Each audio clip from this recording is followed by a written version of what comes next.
Pemirsa, calon tunggal Panglima TNI Jenderal Agus Subianto menyatakan kesiapan menjalani uji kelayakan dan kepatutan. Uji kelayakan dan kepatutan digelar menunggu keputusan pimpinan DPR dan Badan Musyawarah DPR.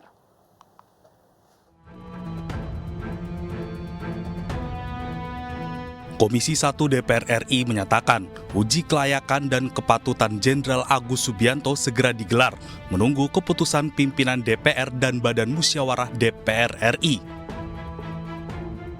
Kalau di Komisi 1-nya sih insya Allah cepat, rapat internal sebentar lalu kita putuskan lagi jadwalnya, tinggal nunggu dari Bamus.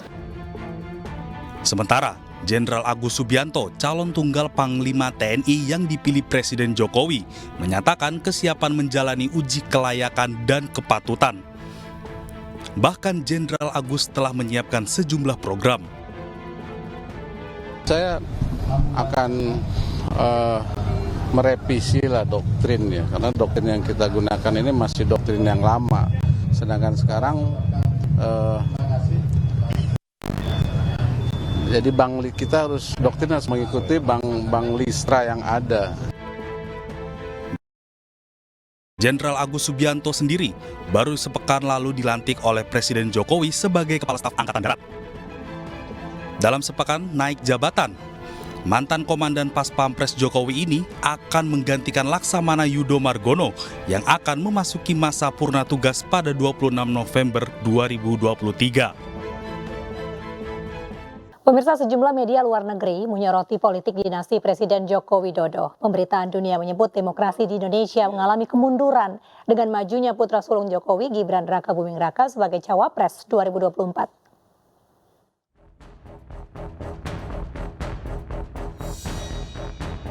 Media luar negeri menyoroti dinasti politik yang dibangun Presiden Jokowi. Pemberitaan dunia bahkan menyebut demokrasi di Indonesia mengalami kemunduran dengan majunya putra sulung Jokowi, Gibran Rakabuming Raka sebagai Cawapres 2024.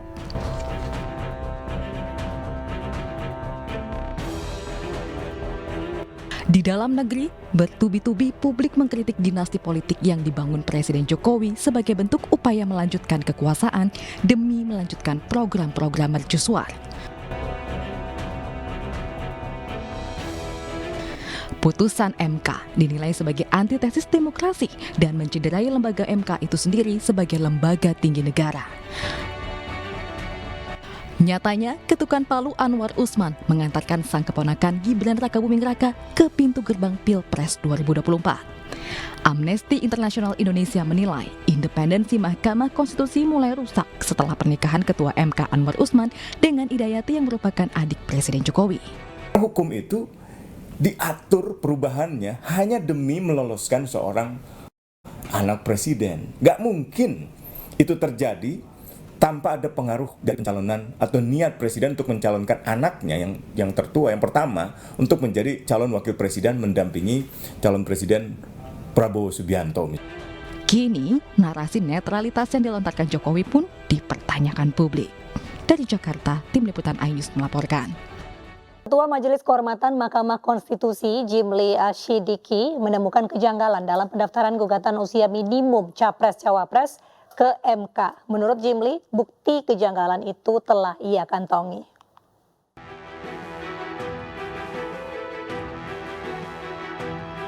Majelis Kehormatan Mahkamah Konstitusi kembali melanjutkan sidang pemeriksaan dugaan pelanggaran kode etik terkait putusan Ketua MK Anwar Usman yang mengabulkan gugatan nomor 90 tentang batas usia Capres-Cawapres. Dalam hal ini, Anwar Usman yang merupakan paman Gibran dianggap telah melanggar etik. Ketua Majelis Kehormatan Mahkamah Konstitusi Jimli Asyidiki mengaku telah mengantongi bukti rekaman kamera pengawas kejanggalan pendaftaran gugatan usia minimum Capres-Cawapres. Menurut Jimli, gugatan itu sempat ditarik lalu dibatalkan penarikannya dan menimbulkan polemik di publik. CCTV, yaitu bagian dari itu persoalan manajemen registrasi dan persidangan. Jadi soal kejanggalan registrasi. Nah, itu kan dipersoalkan. Itu heran saya, itu siapa namanya? Siapa namanya kemarin tuh? Detail sekali dia. Gitu. CCTV saat ter-PH juga diperiksa juga? Enggak, CCTV yang berkaitan dengan penarikan permohonan dan pencabutan dan kemudian diajukan lagi ya. Ya kita periksa apa salahnya di mana. Kan belum tentu salah juga. Kejanggalan soal penarikan dan pendaftaran ulang berkas perkara dengan pemohon Almas Saki Biru sebelumnya juga diungkap Hakim Konstitusi Arif Hidayat dalam dissenting opinion. Arif menjelaskan panitera MK menerima surat gugatan yang dikirim kuasa hukum Almas 29 Oktober 2023 tertanggal 26 September 2023.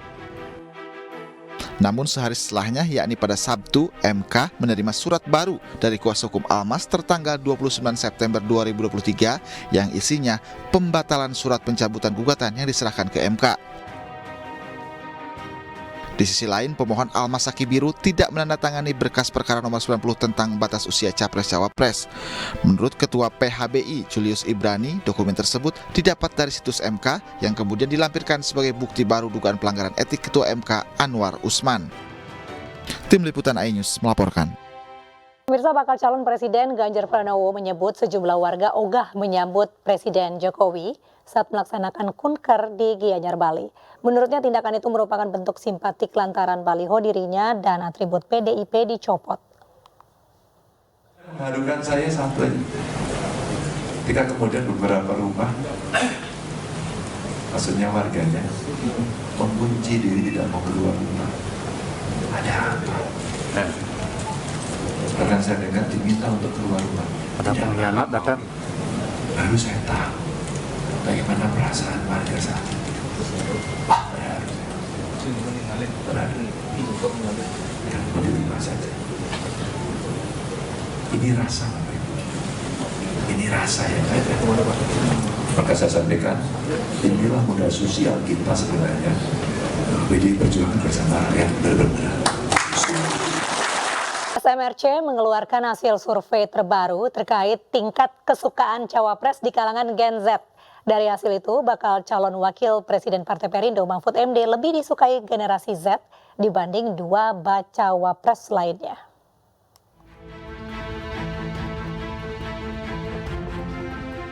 Bakal calon wakil Presiden Partai Perindo Mahfud MD lebih disukai generasi Z yang akan menjadi pemilih pemula pada Pilpres 2024 mendatang dibanding cawapres lain. Hal ini terpotret dalam hasil survei yang dirilis SMRC. Pendiri SMRC, Saiful Mujani menjelaskan, SMRC ingin mengukur segmentasi generasi terhadap bacawapres yang telah didaftarkan ke Komisi Pemilihan Umum. Salah satu segmen yang paling disorot adalah generasi Z dan milenial yang angkanya cukup besar sebagai pemilih di Pilpres 2024. Dalam data yang dipaparkan, tingkat kesukaan Mahfud MD mencapai 83%, sementara Gibran mendapatkan angka 78%, sedangkan Muhaimin Iskandar memperoleh angka sebesar 61%. Survei SMRC ini dilakukan pada tanggal 2 hingga 8 Oktober 2023. Survei melibatkan sebanyak 1.620 responden.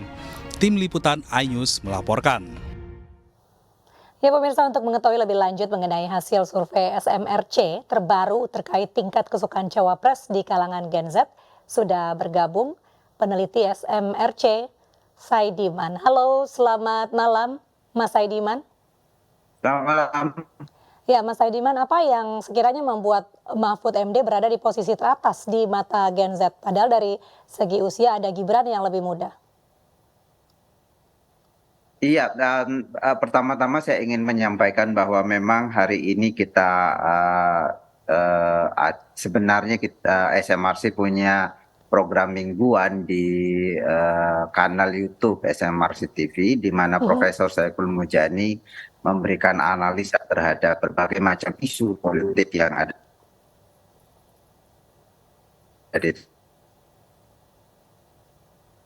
Ya Mas Saidiman.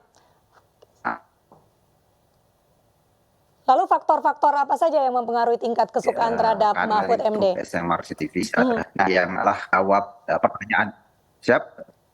Salah satu temuan yang sangat penting dari analisa Profesor Saiful hari ini adalah bahwa ternyata usia atau generasi Z dan generasi Y itu sebetulnya tidak bias usia. Jadi mereka memilih bukan karena calonnya itu berasal dari generasi mereka, tetapi mereka memilih berdasarkan figur tokoh ya. Dan dalam kajian ini itu ditemukan bahwa Mahfud MD ini mendapatkan akseptabilitas atau likability yang tertinggi di antara calon-calon wakil presiden yang lain, bahkan likability-nya melampaui calon presiden. Jadi sekitar 83% dari yang tahu Mahfud MD itu menyatakan suka padanya.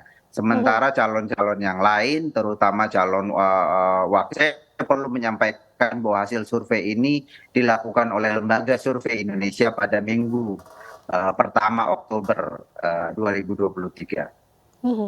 Baik, berarti seberapa kuatkah figur Mahfud MD di mata generasi Gen Z ini? Ya, kalau kita bandingkan dengan figur-figur lain cawapres, Mahfud MD relatif lebih diterima ya.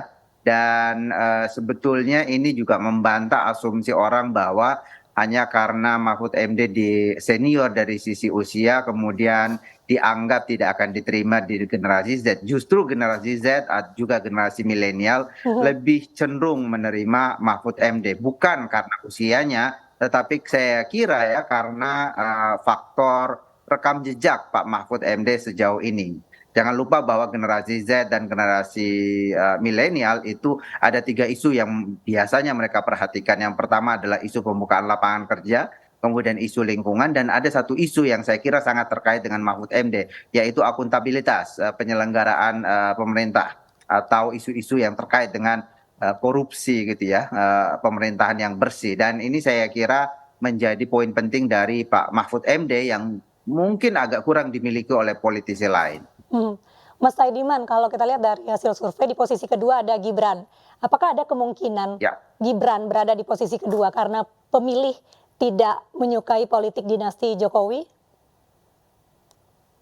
Ya, bisa saja kita melihat demikian, salah satu faktornya. Tapi mungkin juga faktor yang lain adalah karena saya kira bukan hanya generasi Z dan generasi milenial, tapi publik umumnya itu melihat pada rekam jejak seseorang ketika akan menentukan pilihan. Jadi faktor rekam jejak ini sangat penting. Dan kalau kita bandingkan misalnya Profesor Mahfud dengan yang lain, saya kira rekam jejak Pak Mahfud MD ini begitu panjang gitu ya. Dan di dalam karirnya yang panjang mulai dari di legislatif, kemudian di yudikatif, dan sekarang di eksekutif, itu semuanya dilakukan dengan sangat baik, dengan penuh integritas. Jadi saya kira poin itu yang kemudian ditangkap oleh generasi Z dan generasi milenial menjadi kualitas personal yang penting bagi Pak Mahfud MD dan kurang dimiliki oleh kompetitornya, katakanlah Gibran yang di eksekutif baru 2 tahun. Bahkan di politik sebetulnya masih kurang untuk kemudian kita bisa menilai rekam jejaknya begitu. Baik, terima kasih Mas Saidiman selaku peneliti SMRC sudah bergabung di iNews Malam. Pemirsa, safari politik Ketua Harian Nasional DPP Partai Perindo TGB Muhammad Zainul Majdi bersama tim pemenangan nasional Ganjar Pranowo Mahfud MD di Jombang, Jawa Timur di Pondok Pesantren Darul Ulum Peterongan. Dalam kunjungan ini, pengurus pesantren mendoakan pasangan Ganjar dan Mahfud mendapatkan hasil yang terbaik pada Pilpres 2024.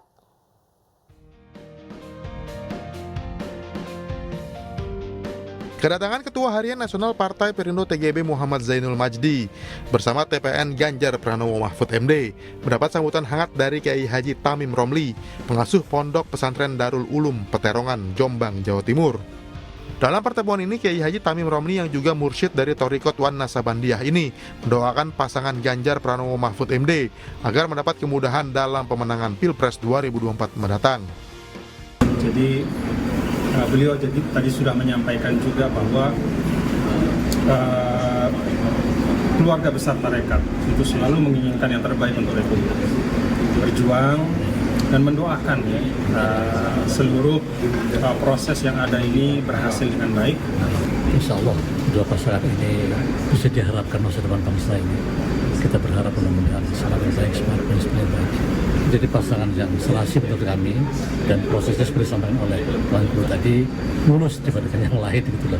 Jadi kita berharap dengan proses yang baik ini akan berakhir dengan baik juga. Melakukan safari politik keliling pesantren menjadi salah satu strategi pemenangan Ganjar Pranowo Mahfud MD. Masukan dan dukungan dari lingkungan pondok pesantren sangat penting untuk bekal menghadapi Pilpres 2024 mendatang. Dari Jombang, Jawa Timur, Mukhtar Bagus, iNews melaporkan.